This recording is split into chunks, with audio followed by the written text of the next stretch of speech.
leadership is about going first and bringing people along the journey with you, but motivating them to stay energized, giving them the energy that they require, helping when they need to, but more or less fostering a space where they can grow in to their own sense of accountability, their own sense of ownership, their own sense of direction. Welcome to Leading and Growing Your Real Estate Business. I'm James Short, and this show dives into the real stories behind the agents and the leaders shaping our industry. No polished highlight reels, just honest conversations about what's working, what's not, and how they're building businesses that actually grow. Each episode, I sit down with someone in the trenches, top performers, rising leaders, business owners who've cracked the code and others still figuring it out. We unpack the wins, the failures, the habits, and the lessons you can put to work straight away. Before we dive in, can I ask a favor? And please subscribe or follow on the platform you're listening or watching this. The more we grow, the bigger impact we can have together. And thank you. Let's get started.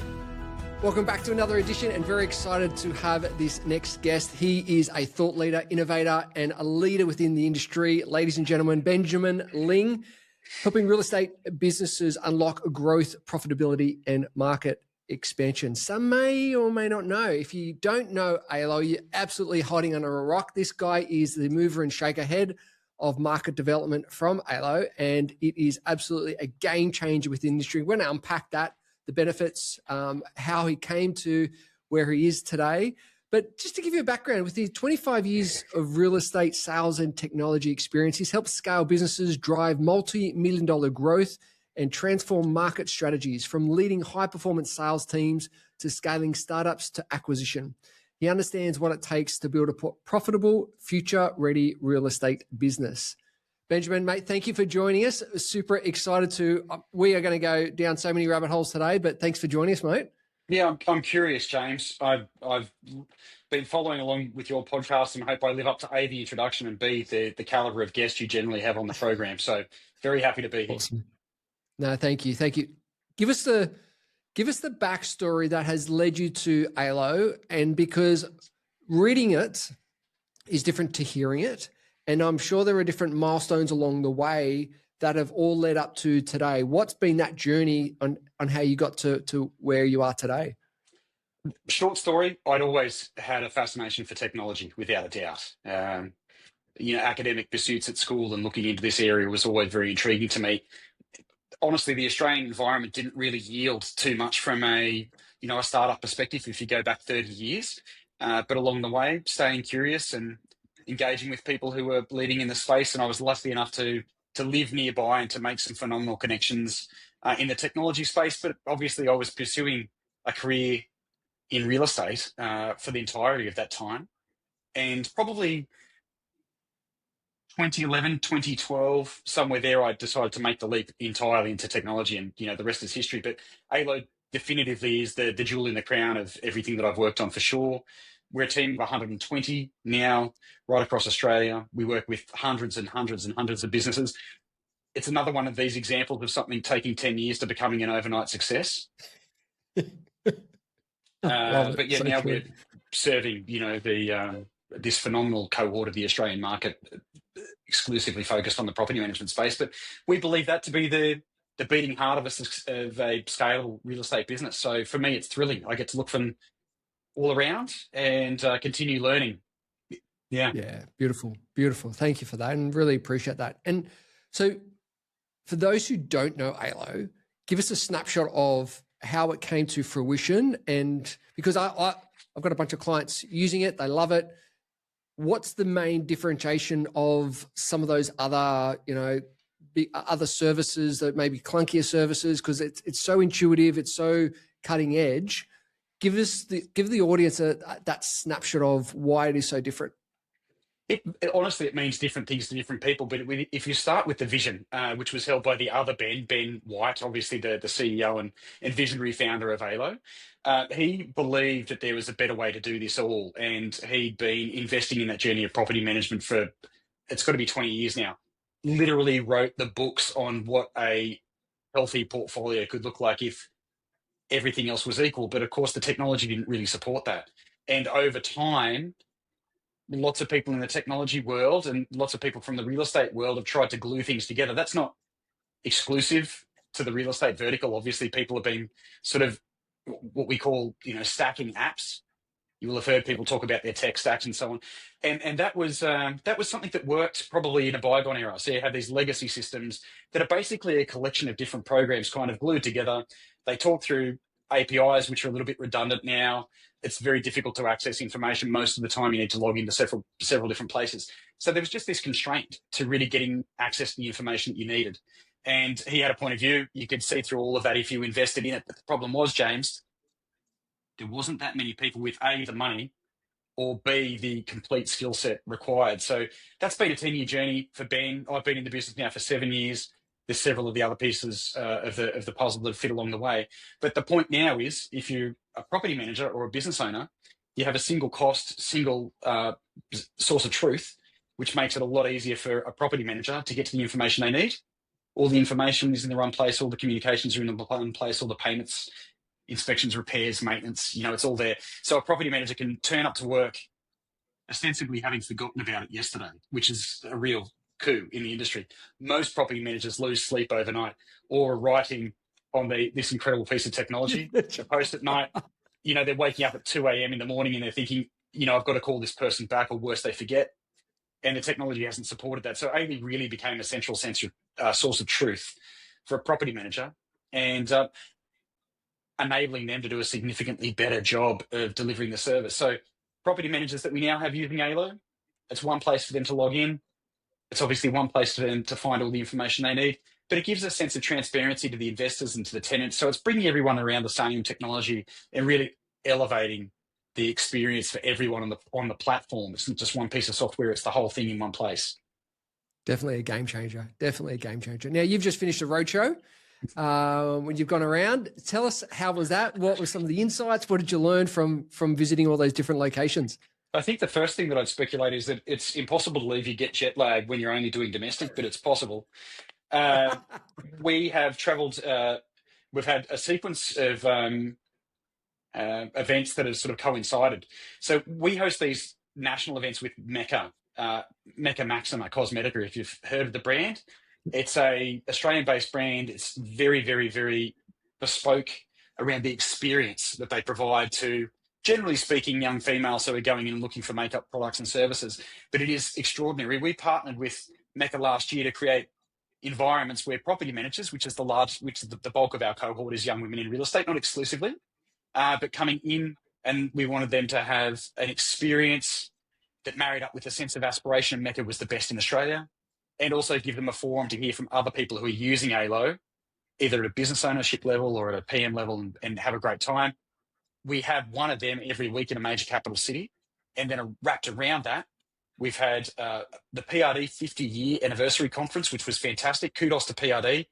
They really set the trend this year. So far, I think it was one of the best events. And then on the other hand, we had LJ Hooker, which is this national stage. Adelaide, followed by, I'm going to forget, but Melbourne, followed by Sydney, followed by regional New South Wales, followed by Perth and Canberra, and I'm forgetting some clearly. But they're 2 a week over the last several weeks, and in New Zealand as well, where obviously LJ Hooker has Harvey's. So we've been present at each one of those. We've been running events at each one of those and coinciding with them, and it's been huge. It's definitely a commitment to the suitcase, that's for sure. Yep. But it gives me that touch point with everyone across the Australian real estate space. Yeah. And what's some of that feedback that you're getting from the industry, because you are in the trenches with them and you're having those face-to-face conversations? What are you noticing out there in the industry at the moment? Kudos to Kathy Crampton and TJ Halliburton from the LJ Hooker Network. They actually ran a scheduled breakout session at each one of the LJ Hooker Momentum events, which was based around flipping the fear. So TJ and Kathy were interviewing the property management constituents and saying, hey, guys, what's a technology or a concern you have looking forward? And then if you flipped that, how could it work for you if you were to turn that into a win? And it was a really good thought exercise, because on paper, it sounds like such a simple exercise. But the reality was, the hundreds of property managers that we did that with over the last several weeks, there was a commonality around AI systems and obviously the rising tide of consumer expectations. Now, I'd argue that they're the same thing. Is AI going to take our job? Which parts of our job would it take if that's the direction that it goes in? And what does that mean for the connectivity that I have with my investors or with my tenants? And PMs are nothing if they're not an incredibly vulnerable set. they haven't been supported from a material perspective from technology till now, and they've felt stuck in the middle. James, I think the words that I'd use is this incredible compromise. They're stuck between the consumer and the realities of being in business too. So the principals of those businesses will be thinking about the commercial impact, and the clients, the consumers, will be thinking about the service impact, and the value orientation sort of comes together in the middle. And PMs are sitting right there. So the feedback that I've seen from property managers around Australia is that they're concerned about the change that's happening so quickly. From principals, yeah, look, it's a global thing at the moment. There are concerns offshore that are impacting concerns onshore around interest rates and affordability and the cost of living and all that sort of stuff. So I think that's where the vibrations sit at the moment, James. I don't have a solution for all of them, but we certainly are looking to do our best in supporting property managers and businesses through that area of elevating the service standard and retaining the value they offer. Yeah, fantastic. I love that reframe of that question, because you've gone from problem to solution, and particularly as you put it into a think tank scenario where you can bounce off different ideas and different people's perspectives, which I think is always, group thinking is always great, particularly when it's on a positive frame of mind on how do we work with solutions to some of these problems. But once again, there's always a solution. And as you said, there's property managers that are in the middle, and how can we support them through, this transition of technology, of leadership, of stuff that's happening overseas. I think it's a great way to help them to move forward. Your leadership capabilities, you've led some incredible teams over the past. You've really shown how to create these high-performing teams. What are some of the traits, or what are some of the strategies that you can share with maybe principals or directors who have got a team, want to build a team, to really lean into that leadership capabilities? What would be some of your recommendations or some strategies around that? Gee, James, that's a reflective question. And if I started it by, if I gave you an answer that said I had all the ideas there, or all the knowledge, I'd be leading you astray. I reflect on the last 20, 25 years in this space, and I would say that remaining curious is a big part of it. I don't think anyone has all the answers. I think that anyone who tells you they have all the answers is probably misguided as well. I also think that, creating a space for others to grow around you is incredibly important. Now, people throw around the word culture, almost like it's a trend, and it's going to stay that way forever, I'd assume. I don't think that'll ever change. But I think that embracing at least part of your culture, or fostering in your culture that sense of curiosity, is going to enable everyone to learn along the way, understand that it's a journey that you go on together, and create space for people to do their best. I don't want to say underneath you, because it's not like that. Leadership is about going first and bringing people along the journey with you, but motivating them to stay energized, giving them the energy that they require, helping when they need to, but more or less fostering a space where they can grow in to their own sense of accountability, their own sense of ownership, their own sense of direction. It's an ongoing thing, James. I wish I had a more concise answer for you, but let's say that I hope the next 25 years goes in the same direction as the last 25, and I'll be happy. So true. And I love that, though, that whole curious and really that, because that allows you, I guess, to navigate certain situations, allows you to stay on the forefront of your toes, so to speak, rather than actually staying stuck. And it keeps you nimble. So if you need to make a decision, you can change, or if you need to act upon certain things, you can change, rather than being set in your ways and stuck in your ways. I think that enables you to really keep that momentum and keep that growth going for yourself, but also for your team as well. I'm interested about mindset, though. Like, you've achieved so much over your time within the industry and also outside of the industry. What's some of the things that you come back to for your own mindset that helps you to stay ahead of the game and on top of your edge as well? I think, Sir Hans says it best. You want to be growing always in all ways. I honestly think that could be the center point of a conversation like that. You need to be open to continuing exploration. You need to be open to continuing the growth. You need to understand that it's a trajectory. It's not, there's not an end point to it. Having that sense of, I don't know where I am and you don't know where we are, and we need to find that out together, and not putting too much ownership over the one, putting a flag in the ground, as they say, and saying, all right, we've made it, and this is how it'll be. Yep. Forever moving forward. I think maintaining that sense of curiosity together is a great thing to do.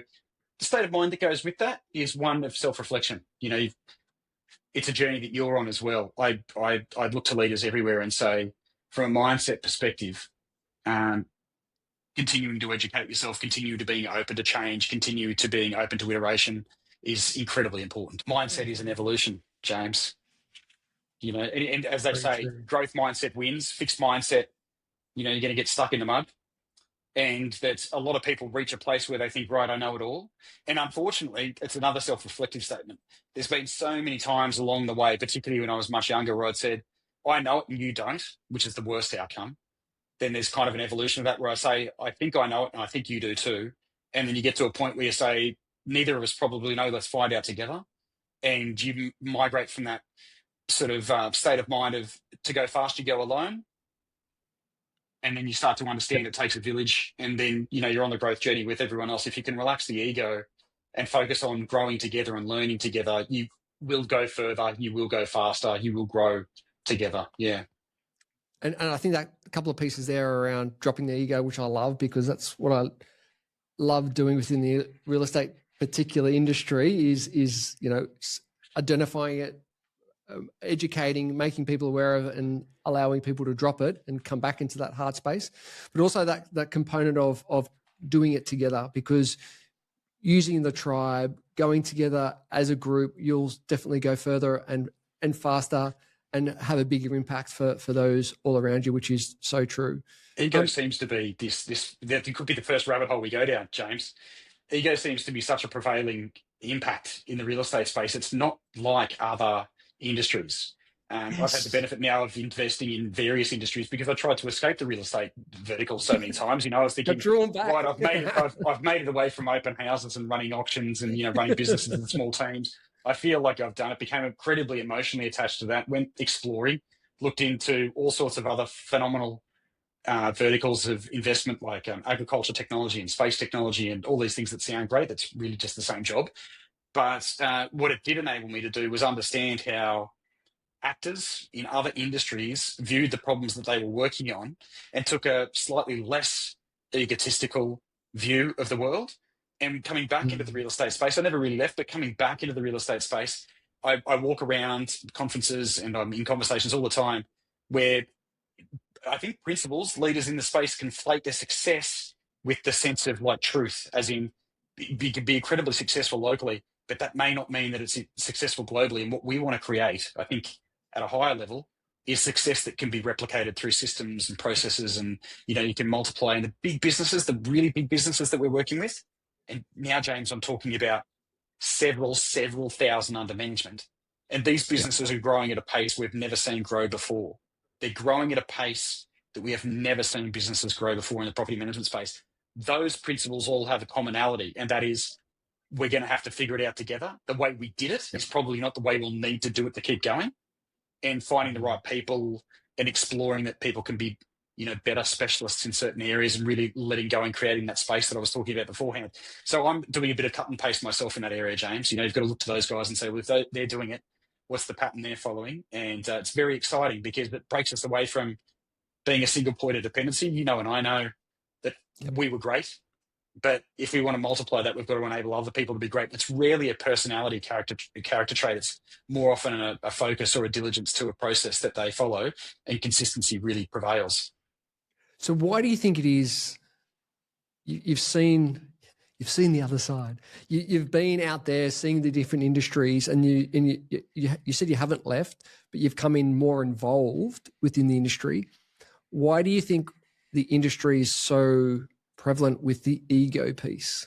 It's big. I can speak from my own experience here too. Thankfully, and this continues to be a growth journey. But when you come into the real estate space, if you're focused and you work hard, really you can achieve a level of success that isn't found in other areas. Other academic pursuits. So if you look at medicine, you've got a long learning curve. If you look at other academic pursuits, you've got long learning curves. You've got to go to university for a period of time. Whereas if you're the average Aussie like me, and you're prepared to roll your sleeves up and take your socks off, you can get into real estate and be, spinning the wheels pretty quickly, and you can get somewhere. You can earn a little bit of money, you can get a little bit further ahead, but that's a very different dynamic of the type of character trait you need to become a leader in a business. So you see these principals being great salespeople, but being poor managers, and they're the there isn't really a transferable skill set. So those principles need to sort of grow through that space. And it's a difficult change to make. Some people do it, but it's the minority. You know, the Pareto's rule, is it the 80-20 rule? Yep. So about 20% of people seem to do it accidentally. You know, they get through and then they grow big businesses as a result of it. But I think the reality is those are the people who are prepared to be self-reflective and say, all right, okay, this was the type of person I needed to be a phenomenal salesperson, but this is actually a different type of person I need to be a phenomenal sales leader or business leader or, you know, franchise owner and so on. I think that, to answer your question, more often than not, a principle attaches success to what this looks like and thinking it'll carry over into what success like this looks like. And that's not the same thing. And those successes are two vastly different things. Yeah, I couldn't agree with you more. Spot on. And I love that analogy, and I love that what got you there won't get you to the next stage. And I think changing those identities, changing those hats, or changing the characteristics that you need to step into, take things to another level. Spot on. Benjamin, on the show, we have our 60-second quiz to find out a little bit more about our guests. Are you willing to play? Yeah, I'm willing to play. I'm nervous. I've seen the questions. All right, here we go. Favorite movie? Hamlet.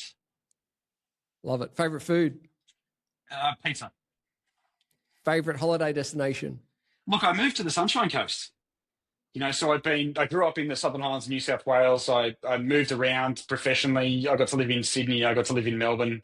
You know, I lived in the ACT where I grew a fantastic business there for a long time. But I decided to move to the Sunshine Coast. So now my favorite holiday destination is home. And I think there's something in that, James. And I'm just down the road in Lennox Head, just near Byron, so I can totally understand. There we go. Yeah.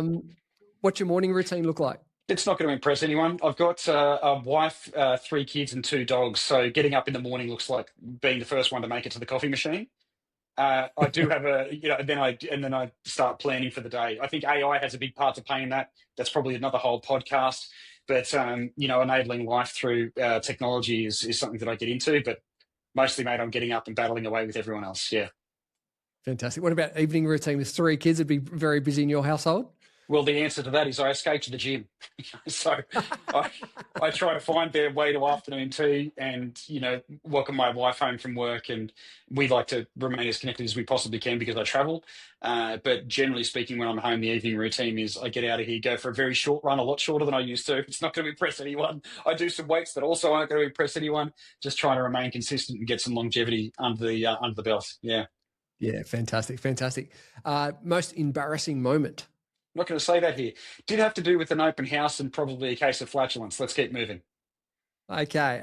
If you could choose 5 inspirational people to have dinner with, who would they be? They could be dead or alive. Yeah, this is difficult. I tend to choose people who are closer to me than I used to. I've answered this question a few times. You'd say Gandhi and, Donald Trump or something like that. Now I'm much more fascinated by the people that I've found in my life that continue to offer inspiration, the people who challenge me the most. So I'd say Ben White and Ashley Renner, who are the visionary and technical co-founders of Ailo. Now that might seem, I don't know, like I'm kissing ass or something like that, but I genuinely stay in the business and want to support the business and maintain the vision because they're very compelling individuals. There's never a boring conversation. There's never a minute without challenge. We're always growing together. I value that a lot. There's another guy in my team, Justin Watts, that I love to bits. We've had a business together and done very, very well. I think there's still a couple of throw-ins. I'd like to meet Leonardo DiCaprio and ask him how he grew up in the space and if there's any sort of transferable skills that I can adopt into my own mind. Probably Steve Jobs and Elon Musk would be the last 2. Yeah. Fantastic. Fantastic. Biggest regret? Look, I think, the journey of self-reflection, having started that earlier, if someone could have sat me down at probably, 20 or 25 and said, it's more about the way you think and the way you let the thoughts occupy your mind than anything else. Most of life is manifest. And I would have been better off, but I really do believe that serendipity plays a part in everything. So naturally it takes the time it takes. Yeah, fantastic. And if you were Prime Minister for the day, what's one thing you would change? The Prime Minister. I'd definitely quit immediately and put someone more appropriate in charge. So true. Best piece of advice? Be brave. I think that people find a comfort zone and they don't ever challenge themselves. There's the famous saying, I think I've reflected on it maybe once or twice so far. If I'm not challenging you, I'm failing you. So, you get the benefit of very direct conversations. You get a little bit older, probably because you lack a little bit of time and patience, could be one part of it. But if you're not challenging the people around you, but likewise, if you're not challenging yourself, which requires a degree of bravery. So for me, in past lives, there was a lot of diving and a lot of extreme sports and activities and a lot of, really thrilling things, a lot of traveling where I was continually pushing the edges. My mother had always said to me, do something that scares you every day. So I tried to be brave the whole time. Everyone's got their limits, and that's not always worked. But I think be brave, the translation is, challenge yourself every day, and don't be afraid to scare yourself when you need to. Yeah, I love that. Great piece of advice. How can the audience get in touch and follow your journey more? Look, LinkedIn is probably the best place. You can hunt me down there. I try to be as accessible as possible to people who are interested in the journey that I'm on, or the journey that we could go on together. But LinkedIn probably is the prevailing, place to get a hold of me. Otherwise, Facebook, or you could probably even give me a call if you're tracked down by number. I'd be open to a chat with anyone who was interested. Fantastic. Benjamin Ling, thank you so much for your time, your energy, and your expertise, and thank you for joining us on the show today. Pleasure, James. Thanks for having me.